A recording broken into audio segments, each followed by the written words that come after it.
In this video, I'm going to show you how to pin tabs like that on your Safari browser. That is quite simple and easy to do, so let's begin.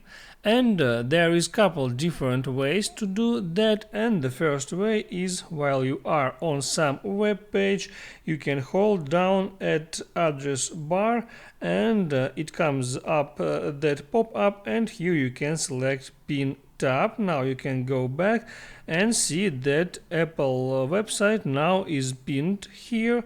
And also you can pin a tab from here. You can hold down on the Google website there.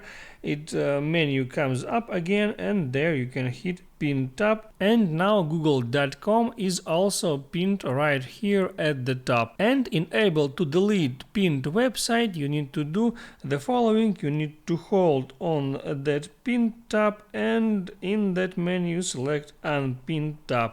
And basically that's how it works, guys. So hit the like button and don't forget to subscribe.